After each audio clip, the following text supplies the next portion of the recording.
Hello and welcome to another episode of Honest to a Malt with myself, Duncan, and back in the hot seat is Two Puds. Yeah. He's back. He's got no sleep and he's fully alert. Yeah. It's me.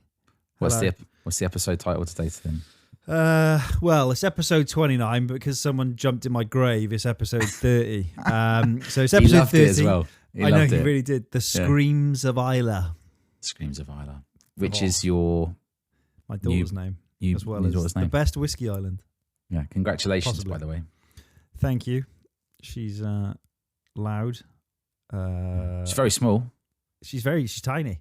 Yeah. She's within normal growth charts, 50%, whatever, like slapped down the middle. But she has my lungs, and she can scream, and it's just for no reason. Like, I just don't get it. They're either like, I'm hungry, I'm wet, or I've got this like new voice and I'm experimenting with it. They're experimenting.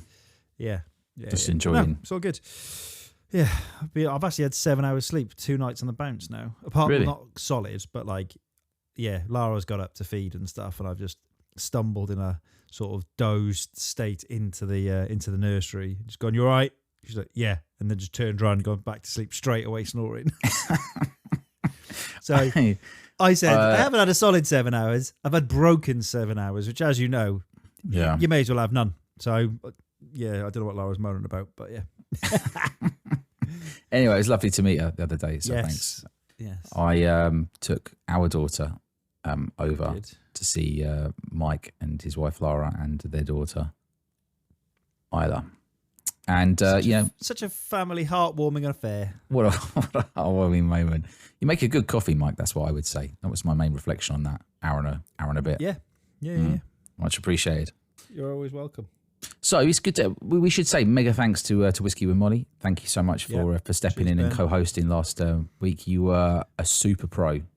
Yeah, I listened. You were funny enough, but not over the top to ever have sort of delusions of grandeur to replace me.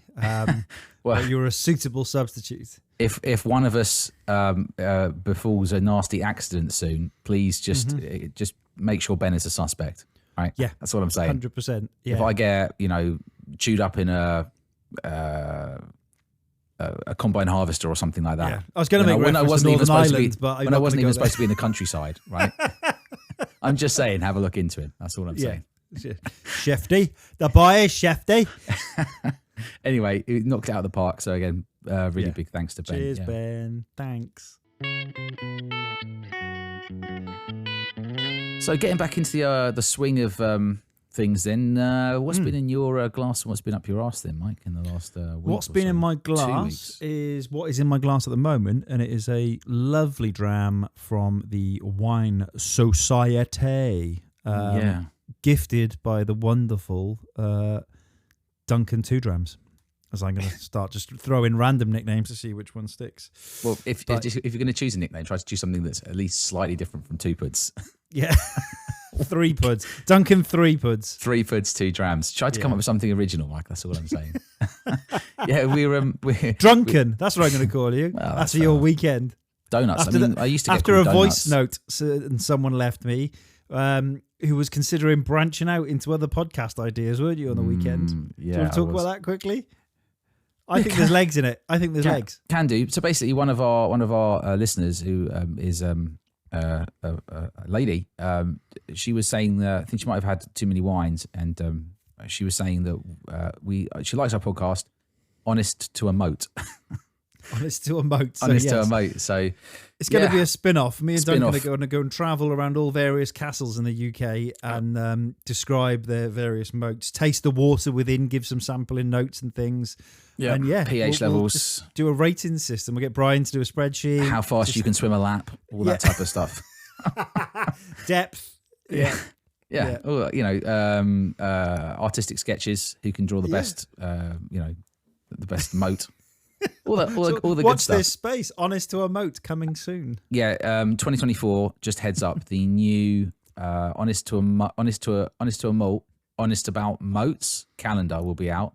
You can have one for your home on your wall. It's just a calendar of 12. I've got one image already. 12 quality moats. Yeah. It'll be better. If you were going to buy the Goats in Trees calendar this year, don't get our one on moats. definitely going to be better. Yeah, 100%. So, but no, it's a lovely wine society. I think is it 30-year-old? It's a 30-year-old Isla. From 1991. Yep, 1991. And they've done a few of these now. I think they've done 3 or 4 releases. And actually, it's very timely because they're releasing another 1991, 30-ish-year-old this week. Is it 93 by now? What are we on? No, I think they're still 91. They've got a lot of casks from the year 19. Oh, right, sort of, they did 1988. There was a Speyside. There was a Highland one from 1990, I think, or something like that. I think they've done 4 bottles now. They've done a 1988. They've done 2 1991s, an Isla and a Speyside. And I think they've done a 1992. Sorry, a 1992, as well as. And then this week, they're going to release another one, another 30-year-old one. So we just have to see what the price point is. I've drunk... They're usually decent. They're like under a ton. Oh, don't. You've cursed it now. It's probably going to be like 250 quid. But I've tried 3 of the 4. Yeah. And I had a whole bottle of the Speyside 1991. You sent me the first one to try. 89, I think. Yeah. Yep. Thank you. So I've tried that one because of you. And obviously we're trying the Isla one today. And I think we've actually tried this in the past. So what we're going to do today is we're going to establish if we think whether it's Bunmore or not. Yeah, I think it might be, just judging by the deep cavernous background notes of the vaults. I think they're in there. Could be. So we're going to see if we can get any kind of floral notes on it. Yeah. I'd go Bunmore if I had to. Well, we'll have to see, won't we? I had to put my finger on it. I've read about it online and yeah, a couple of people suggested they think it might be that, but some also think it could be maybe like a Bunner cask from that year. I don't know. Anyway, we're going to see, aren't we? So has anything else been in your glass? That's been out really. I would say what's been up my arse, but it's not really up my arse. Just there's been a lot of flooding in the UK in the last couple of days. Right. So big shout out to anyone in Scotland. Hope you're okay. I know the West Coast's been absolutely mullered. And Ireland as well. And Ireland, yeah. We've and Suffolk. Really? Sorry. Yeah, Suffolk too. There's been loads of flood. Not as bad as Ireland and Scotland, but still they've pretty bad. They've suffered enough. I'm just saying, the folk of Suffolk have suffered, yeah. But no, I had a really bad flooding incident this morning as well. Oh dear. In the house, yeah. So 9 a.m. the doorbell goes, and I'm like, the hell? I've literally just got out of bed, and I've gone down. And it's the midwife come in for a surprise visit that wasn't a surprise; it was scheduled. So Lara's upstairs with the baby. I'm like, she comes down. So baby starts screaming. I'm like, I'll just give her a quick change, and open the nappy. And I do a little trick where it's probably a well-known trick. You get like a cold wet wipe, just rub it on her belly quickly, and the cold shocks her, and she'll have like a second wee. Because you always change them; they have a wee straight away, and you're like, "Oh, right, okay, yeah." If you just a little bit of coldness on their belly, it forces that little wee out. So I did that. I never knew that, so I've learned something. And what happened was things left from both exits. In that situation, and I had a brown tidal wave flowing down my table towards me, and my midwife is just like laughing at me, and I'm just screaming out loud, "Just get kitchen towel, get kitchen towel so, now!" Yeah, we had massive massive sewer leak in the house today. From bless her. On point with the screams of Isla, because it was just screaming pee everywhere. I was like, oh my god, what am I doing? I was covered. So that's been just a shout out to the poor victims of flooding in the UK, and also wanted to give a quick shout out to the South African rugby team and quick congratulations for their stellar work in dealing with England on the weekend. Yeah, I watched it. It was painful. It was painful for both reasons. One, England were pretty boring, and 2, we lost. So, well, there you go. Someone that isn't normally a rugby viewer suddenly getting quite cocky and sending me voice notes about how amazing you are, and then you've got the audacity to say you're surprised by England being boring and getting knocked out. I just return back to watching more interesting sports now. That's it. My flirtation with rugby is done for a while. Done. 4 years, you go back to it. Yeah. No. Oh, if we get to the quarterfinals in 4 years, I'll watch it again. Otherwise, not bothered. How about you anyway? What's been in your glass? What's been up your arse? Well, I think we did an AD Rattray tasting, which was very good. Lots of tasty single casks. And there was an Annandale in that, which I was really impressed with. I was just about to say, can I cut in and ask you about that? Because That's one. I visited the distillery on the way back from my Loch Lomond trip ages ago on my own. So I was driving. I couldn't really sort of taste anything. The drams leaked in the car on the way home because they weren't sealed properly. And I was like, oh, for fuck's sake. But really loved the setup there. Beautiful distillery, stunning. And I was just like, everyone's moaned about the liquids. And I know it was they put a massive price on it initially. I know it has come down. But well, I think they're kind of hit and miss. I think I've tried about 9 now in total. Not that I'm counting. Yeah. So it could be 8, could be 9, could be 10, but it's definitely more than 8. And I really loved 2 of them, including this one. So I think AD Rattray there have just done a really good cask selection. It was a really quite a nice oiliness to it. Just lots of flavour, good bourbon cask really. The Tamdhu that we tried in their collection 91 had an amazing nose. I mean, the nose was insane. Do we have a 5-second pause for the advert music for Tamdhu? Or are we skipping past it? Well, I did actually open a bottle of Tamdhu Batch Strength 8 this week. Yeah, I did. So feel free. Yeah, love it. Yeah, it's I've got it open ahead of Christmas. I've also poured a dram of that. Contractual obligations fulfilled. Yeah, fulfilled. Yeah, check. Tick. I don't know what else has been in the glass. I mean, going for a few bottles and things like that. But probably the highlights of the week. Oh, I will say, somebody, Gordon, I think he's Tylee Cron or something. He's a nice guy online. I think he's lives in Northern Ireland.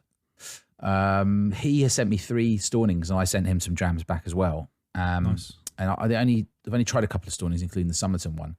And he said he thinks one of them was terrible. Will I think the same?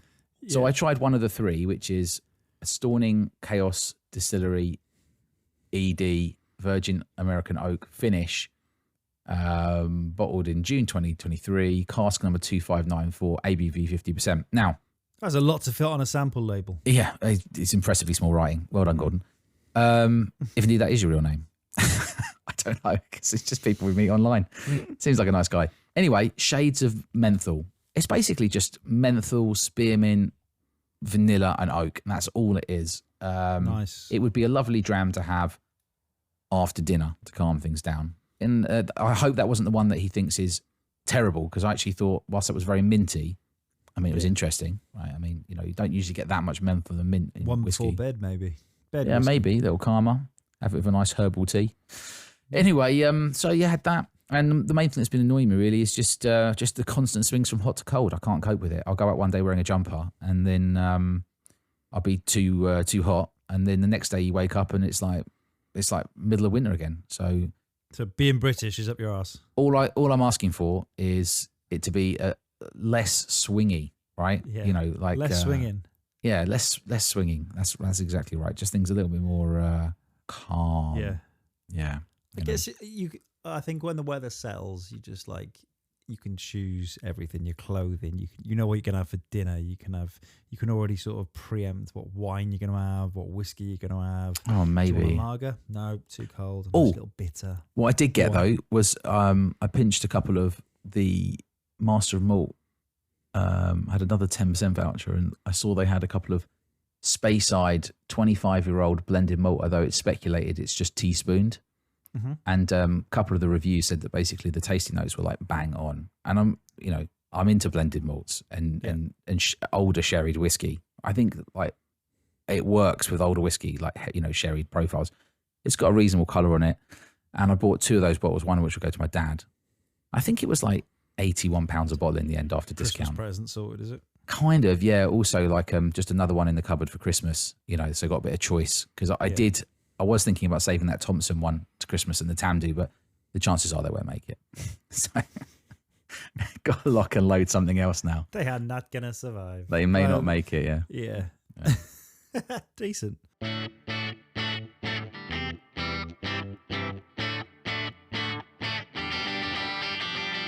So other than potentially producing a calendar about moats for 2024, we are approaching Halloween, right? So yeah, I know, right? My ghost impression. You maybe did a wee bit of research. I tried. Yeah. I basically I put the like word shouting out. into the void, weren't you? Really? Yeah, into the X void, ghost stories, haunted distilleries. I want to know about it, and yeah, a couple of people messaged back, but just I want some distilleries to reach out and say, look, we've got the ghost of old Willie hiding away in the cupboard somewhere, just for stuff down the line, just for little ideas I've got in my head. Right. But yeah, I just think a little sort of Honest to a Malt Ghost Adventures crossover would be decent. Yeah, sounds right. If you can get it organised. Try and get like a paranormal investigations team to come out with us, and we can just take the piss. So do you believe in ghosts then? Oh, I 100% believe in ghosts. I have Right. seen one. We're not talking about the Welsh rugby team here, no. No, we're talking about something else. No. The ghost of Northern Hemisphere rugby is long gone from this World Cup in all its entities. So you think you've seen a ghost, do you? I have seen a ghost, yeah. Sorry. It's a bit like talking to people who've seen aliens. Sorry, you have seen a ghost. Yes, Tell me about I your have. experience, Mike. So it was 2009 it must have been winter 2008, and I was going to London for a work thing, and had to stay at my mate's house basically the night before.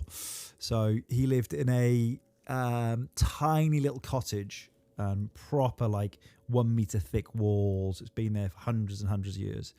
Freezing cold. Like you could have the heat on as much as you want. Freezing cold. So we went to the pub, went back, saying other things. I was sleeping on the sofa in the living room. Yeah. So I get myself ready. I'll go and get a drink of water from the kitchen. So I've walked from the living room through the hallway which leads to the kitchen. My mate's walking upstairs, and I was like, "See you later, morning, mate. Cheers. Good night. Good night. Good night." And walked in the kitchen. My mate's there. I was like, "Oh, I just thought I said good night to you." I went, Oh my gosh. who's upstairs? He went, "What do you mean?" I went, "So you just went upstairs?" And he was like, "I live on my own, mate. What are you on about?" He was like, That's when you get chills, isn't it? and genuinely, I said goodbye to him. Like the human shape walking up those stairs. Yep. I said goodbye to. Good night, sorry. And then, yeah. Goodbye. We then grabbed a knife, obviously, and searched the entire house room by room. Yeah, and they've still, to this day, they've still never found the body. No. And and then I was obviously then freaked out in the living room. Of course. And it's like I said, freezing cold house anyway. But after that, I was like, you could see the mist, the heat coming off my breath in this living room. I was just like, oh my God, I had like no sleep. It just freaked me out massively. But yeah. So I'll meet you halfway. I've never seen a ghost, but we did live, when we were students, we lived in a house and we were very freaked out by it. And what I mean is there was a particular part of the house where there would be consistent movement and there would be nobody actually outside, and you'd hear like people walking along the hallway. Yeah. And hear the creaks as they walk down the stairs into a room, and you could even be in the room. This better not turn into like a Phantom Pooer story. So just leaving a turd on top of the seat. No, nothing like that. But the point is that you could actually you could hear the movement and you really sensed stuff. I mean, really, we sort of dismissed it in the end because that's what you do. Unless you actually see a ghost, you sort of dismiss it. Yeah. But the movements at certain times, would make you really wonder. But then we were out and we met the students that lived in the house before, and we didn't bring it up, and they were like, "You do know it's haunted, right?" We were like, and then they talked to it and they said the same things, and then they said because obviously we were drinking, they went nowhere, and we met the people that lived there before, and they said the same thing, and we didn't tell them, and we was like, "Oh my days!" 3 sets of students over 12 years, all felt. And what area of the UK is this? This was in Norwich. And it's one of those really big houses where when you walk down, you had to walk through the dark, and all the toilets were downstairs. There was 2 toilets, bathrooms next to each other. And so you had to walk basically the entire length of the house twice. And it used to be horrendous walking at night, even though I've never been in any house. I've been in bigger houses. Yeah. No, but you know what I'm saying? Like where it's just as dark and you could let it get. But it wasn't that. It was like you really felt a sort of presence there. Now, I still don't think I believe in ghosts. But you've heard them, seen them, and felt their presence. But I would say, if anything, so basically, you're scared to admit to yourself, aren't you? That's right. You're basically scared to open that door and go. Yeah, just don't open the door. Yeah, yeah. Which made me think. Right, So it's coming up for Halloween. I don't know if you take Halloween seriously or not. I mean, being English, don't celebrate it at all, really. But the only thing we do is probably watch some horror films. That's pretty much it, right? You know, occasionally when we were trendy and younger. Trick or treat when I was younger. Did you?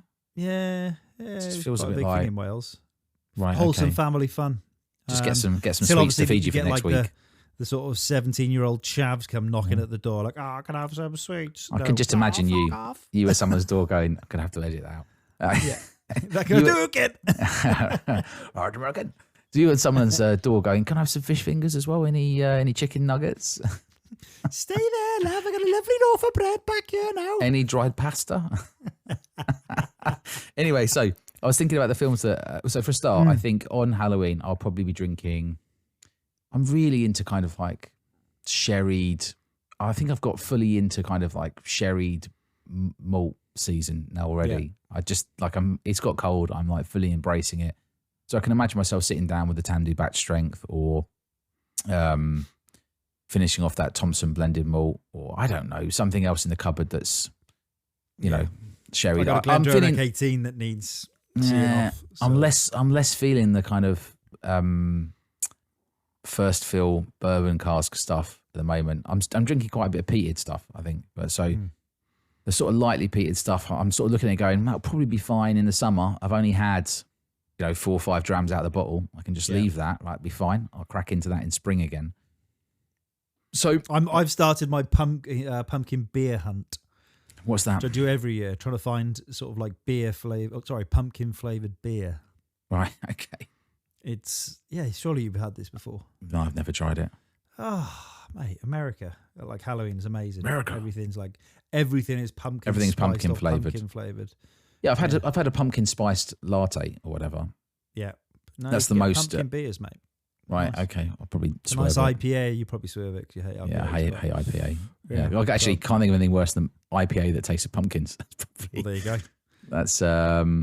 You should try it. Try it first. Yeah. So, by the way, on this whiskey, which you're drinking out of a tumbler. So Crystal tumbler.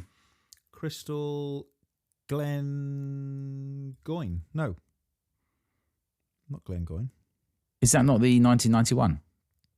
No, I'm saying the glass. Oh, the glass. The glass. Oh, Glenmorangie. Right, it's a Glenmorangie. It's a Glenmorangie glass. Whatever you want to say it. So it's a Glenmorangie glass, yeah. And it had a sample, a miniature of the 18-year-old in there. And I picked this up with the crystal and then 2 other Edinburgh crystals and a quaich. Yeah. I think. What's a quaich? The silver thing that you share with someone, you pour it in and you hand it off. Oh, okay. Microphone hit. Yeah, you hand it off and pass it over. 30 quid. I was like, 3 crystal glasses and an 18-year-old. Was that some sort of 90s 18-year-old Glenmorangie? Was that an auction by then? Yep, non-whiskey auction. Still stalking them. Still stalking them. I can get. But, send me those links. Yeah, boy. Or keep them for yourself. Yeah. So, do you want to have a wee sniff of this whiskey then and see if you do think it's it does smell like whiskey. Do you think, what distillery do you think this? It's not overly smoky on the nose. No, it's quite gentle, isn't it? But they usually are when they get older, Isla whiskies. Fruity.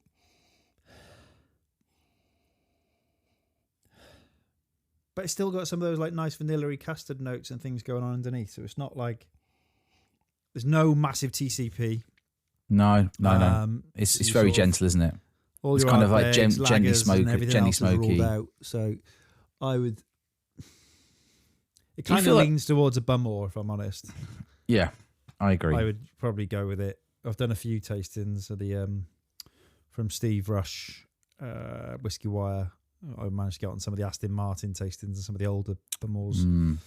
And it's kind of got that same vibe. So I would. I mean, I've tried the 15 and the 12, and I think I've tried the 18. You don't really see that many indie bottlings of it. So God knows when they picked them up. This is supposed to be a sherry cask, though, but this must be a really knackered sherry cask because there's almost no sherry in it at all. That's probably why they. That's how they picked it up then. Yeah. I would have gone bourbon cask, I think. I don't really think there's that much sherry on there. Well, it's just a hint of sweetness, really, isn't there? I get sort of. Oh, you can get it on the palate.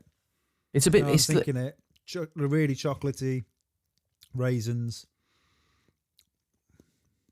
Do you get the kind of sweets? Cranberry. Do you get the kind of sweets on the nose? Like not Coconut. No, not coconut. You know, like these kind of Parma violet type things. I think there's a hint of floral note in it, but I don't think there's a lot. Yeah, it's a bit lavendery. Yes, that's it, lavendery. And I actually did. I think I wrote that down when I properly was nosing and trying it before. Yeah. I agree with you on the kind of custard stuff. Yeah, it's kind of a sweet kind of floral nose, isn't it? And then when you actually try it, it's quite mild. Yeah. Slightly it's got ashy. A short finish as well. It's sort of bit like briny, but the finish is still slightly sweet. Yeah, it just disappears though. It kind of ghosts away. You could think it's too expensive to session, but you could easily just session that whole. Couldn't I mean? It's not that bad if you think about it. I think they were 100. No, it was 145. This one. Oh, was it? Yeah, because this one's a bit pricier. Yeah. Okay. You know, but I could easily sit and hammer this with friends. Yeah, that would add a bit of credence to the potential distillery then as well, because they ain't letting anything go for cheap. Yeah, maybe. I mean, they've had it for years, haven't they? So I think they've had these casks for all that time. They've just kept them, not knowing what to do with them. I don't think the Wine Society are that clued up on pricing, though. No one fill them in, please. Well, to be fair, they've moved it. They've watered it down to 46%. So it's not like it's coming out cask strength, is it? I think it would really benefit. Obviously, everyone says this, but it would really benefit from probably being like 50% ABV. Yeah. Maybe if they'd just done a few less. Would this hit the mark as your dram while you're watching horror films?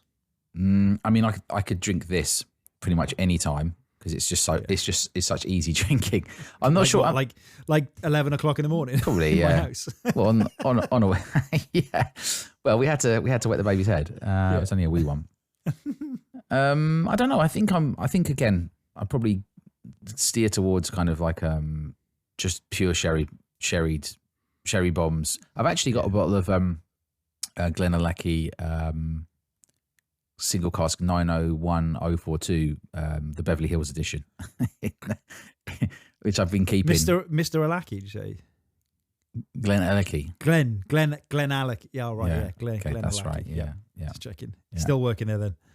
He is. Yeah. Decent. Yeah. Sometimes he hangs out with Toby Morey. Yeah. Anyway, point is, like, I'm well into that. I've got my eyes on, you know, how much sherried, you know, what I like a range of ABVs. So yeah, if you like something kind of in the mid 40s, something around sort of 50, and something which is around sort of 60, if you want a bit of punch, and you want to have something really special. And so I've got a whole range of stuff, and I'm just trying to stop myself from buying too much more. I actually need to do an assessment. I've got a Glenlivet single cask from. Yeah. Oh, you've got into that. Yeah. Oh, okay, I've done. That's just now. Oh wow, that's what I mean. 2 pours. I've done. It's super sessional, isn't it? 16 mil. Whoops. Yeah. Oh, so, what film then? What were you gonna? Let's do a pairing. So, I was going to talk about. Well, we mentioned sort of like scary movies and movies that have like freaked you out. So they're the only films that actually made you like really scared. Yeah. Controversial and also hilarious. Go on then. They are not scary films, really, but I was exposed at a very, very young age to the actual films. So one of my most freakiest films was Gremlins.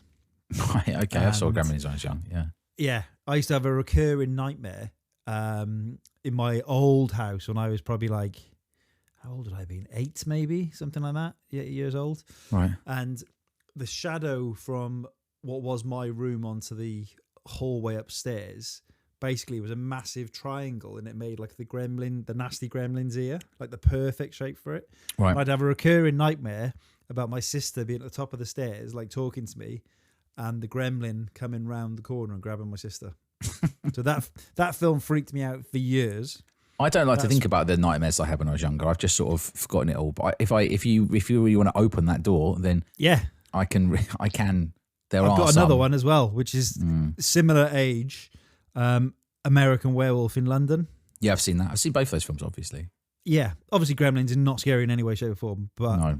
American Werewolf in London, it's got a few bits to not it. really. No. Still not really acting.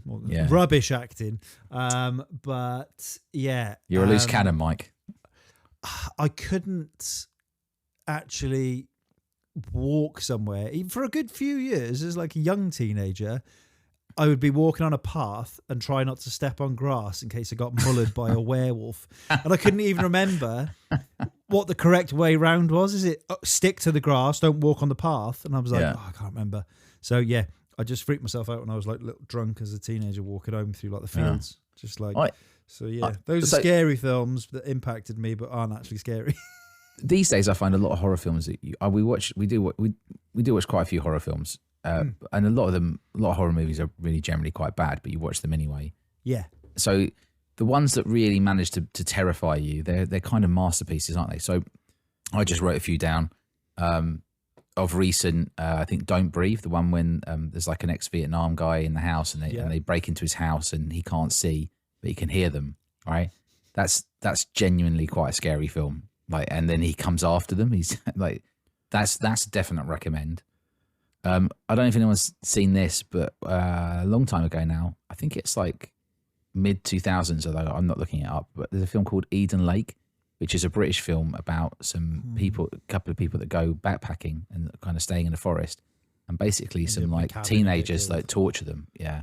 And then it ends up a bit weird near the end. And it goes a bit sort of bizarre. But I would say that sounds weird from the off.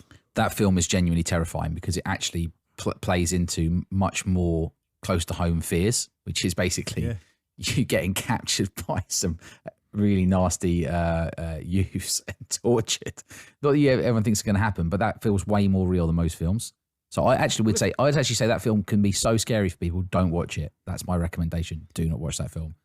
I've got three more. I told you my father-in-law is like a film director and stuff. Yeah. So is that his film? No. 4 Digital Media is his company. And on his Instagram, I just look sometimes, I'm like laughing at some of the standard of movie that is out there. It's literally, so I think I've told you before, The Night of the Killer Bears, Ted Meets the Terrifier. That's one of them. And then one of the latest haunting ones is Hunting Souls, and it's got 93% on Rotten Tomatoes, which I think is pretty good. But if I just that is pretty good. It's like a young girl with a devil or sort of like a all right, I'll check that one out. Face. Yeah. So Hunting Souls. That's the audience rating. I'll try and check it out. It's not the Metacritic. Yeah, so that's got to be good. Yeah, it's probably all right. Yeah. So my other 3 are Insidious, if anyone's seen that, and Event Horizon. Yes. Genuinely terrifying Event Horizon the first time I saw it. And other than that, probably Candyman. You know, the one who looks in the mirror. He says, people say Candyman 4 times. That was another childhood one. I was exposed that's a childhood to one. Most of my mates were about 4 years older than me. So they were just about capable of watching these films without freaking out. And I'm like 4 years younger. Just as we mentioned the other day, on the cusp of being 5 years younger and then the next year down at school. And I had some horrendous experiences. There's so many better films than those. But for some reason they're just not scary. I think that scary. I like the Insidious collections and things, and you know what I'm saying. Like a film that's just because a film is like Shining's brilliant. It's not terrifying. It's just a brilliant film, right? You don't watch it and you can't sleep. Whereas like something like Eden Lake gets in your mind, or Candyman. It just sits there and you're like, oh, I really want to say Candyman into the mirror, but then you're like, maybe I won't, just in case he appears. Obviously, you know he's not going to appear. Well, you don't believe in ghosts, so it's fine. So, well, yeah, I can do it. Yeah, I'll do it. I'll do it after this. Do it now. Go find a mirror. I will watch Ghost Adventures. I've seen every episode. Right, Ghost Adventures. 23 seasons of it, like Zach Bagans and his team. And then there's a really good one on BBC at the moment called Uncanny, which goes into a few hauntings in the UK. Some really like anything freaky that just puts me on edge. I like. So nice. I'm all into my ghosty stuff. What are you going to be sipping on Halloween then? I think it's going to be a combo of heavily sherried and. Yeah, you see, you're in the heavily sherry boat as well, aren't you? Loving it. Only because it's been such an extreme temperature drop the last couple of days. It's gone from like 25 to like 10. I've been really looking forward to when it's like a nice kind of. We had one day like this on Sunday where it's kind of sunny outside, but it's also really cold, and you kind of put a coat on and you go and sit outside in the sunshine and you have a cigar and a dram, right? And I can't remember that, but that's this is you have to enjoy autumn whilst it's around, right? Before winter kicks in. Yeah. You just reminded me to air my cigars as well. I need to take. Oh, you do need to do that, yeah.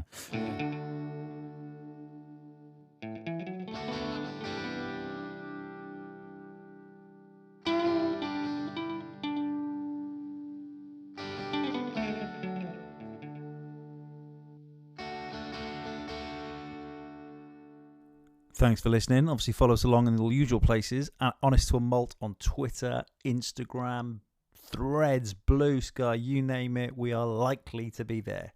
Just wanted to give a final shout out to everyone that's been so kind to send things through the post to the house for little Isla. So Brian, Max, Mike, thank you very much for sending things. It is really appreciated and just shows what a wonderful little wiki community we have here. So thanks for the samples, those that sent, and the closing. I'm sure she'll grow into them as and when. But yeah, thanks for listening, and we'll catch you on the next one. Bye. Good evening, gents. It's Cliff here. I'd just like to lodge an expression of dissatisfaction with your recent podcast, episode 28, Scotch Bonnet on the Rocks. I was listening to your dulcet tones whilst enjoying a tumbler of David Brody's finest, along with a very hot curry, and was astounded by the fact that you missed the opportunity to crack the Habinabuna joke. Please try harder. Until my next complaint, good night.